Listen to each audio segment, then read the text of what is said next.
It may look like a scene from a Hollywood movie in the 1950s. Actually, it is a global event for classic motorcycle lovers called the Distinguished Gentleman's Ride.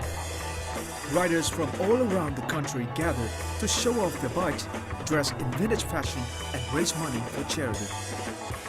In recent years, vintage fashion trend as well as classic motorbikes have been making a comeback.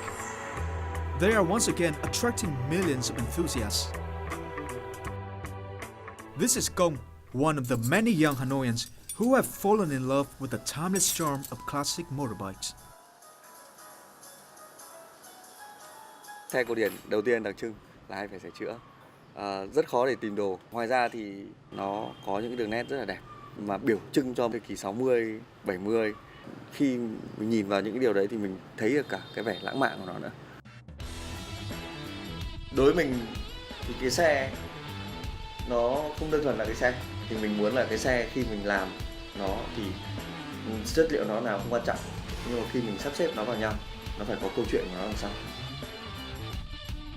Nhìn thấy con ốc đấy ở vị trí đấy, miếng pad đấy mình hàn vào vị trí đấy, nó chịu được đúng cho cái việc đấy, mình tin cậy cái xe của mình từ đầu đến cuối, hiểu sâu sắc nó. Và Chúa không sinh ra cái này nhưng mà con người tạo ra nó, và đương nhiên là con người yêu nó vì là được tạo ra mà.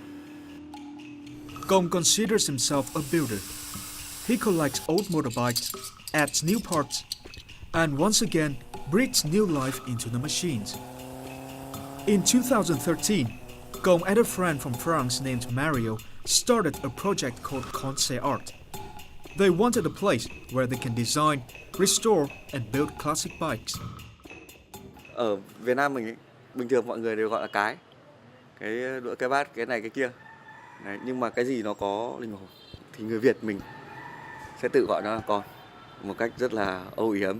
Vì mình rất yêu xe thì mình gọi là con xe và không thể thiếu phần art được.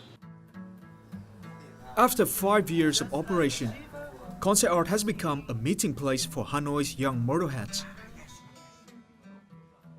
To them, it is like a second home where they can discuss motorbikes and even organize events for the community like mini concerts or movie screenings. Qua những cái sự kiện nhỏ như thế, ngay trong nội tại của mình thì anh em đều trưởng thành hơn rất nhiều. Là từ những bạn trẻ nông nổi, có thể nói là như thế, đến những người mà có trách nhiệm hơn. Không chỉ là mình đem cái văn hóa của nước ngoài vào, và mình cũng thông qua nó để chia sẻ cái câu chuyện của mình, câu chuyện của văn hóa mình, câu chuyện của những người ở trong cái không gian văn hóa này kết nối với nhau. Cũng chính vì điều đấy mình cũng thực sự là cũng trân trọng những anh em khác trong cái cuộc chơi về xe, về phong cách này. Không chỉ riêng con xe hát, là rất nhiều anh em đã cống hiến nó để tạo ra cái cộng đồng như ngày hôm nay. Thì mình thấy rằng là đấy chính là văn hóa ấy.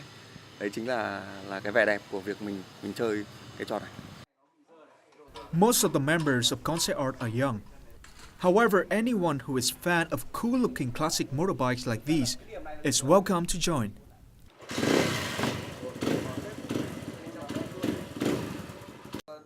Some people are still studying, while some have been riding for over 30 years. Điều mình thích nhất ở Concept Art thì nó là mình được sống thật với con người của mình được sống thật với những cái đam mê của mình. Và mình thích điều gì thì mình làm những cái điều đó. Thực ra thì mình rất thích các bạn trẻ đam mê. Bởi vì sao, khi có đam mê thì người ta mới có những cái phấn đấu, có những cái mục tiêu để người ta chơi, đúng không? Mà trong các chơi thì chơi xe nó là lành mạnh. Các em chơi những cái bộ môn khác nó sẽ có thể là nguy hiểm hơn, hoặc là những cái có thể là những cái mà nó không tốt, nó độc hại, hoặc là có những cái mà nó sẽ bị bên xã hội cám dỗ thì nó không hay. Mà chơi xe thì mình sẽ mất thời gian này, đúng không? Và nhiều khi phải mất cả công sức, vì đến đây có rất nhiều bạn đến phải tự làm cái xe của mình. Thì mình nghĩ rằng đó là một cái rất là tốt, và hầu như các bạn chơi xe thì có những cái mà là cá tính cũng như có cái bản lĩnh của mình. Riding and taking care of a classic motorbike is like an art. People do it because they feel something inside. Gone are the days where bikers were frowned upon as rebellious teenagers.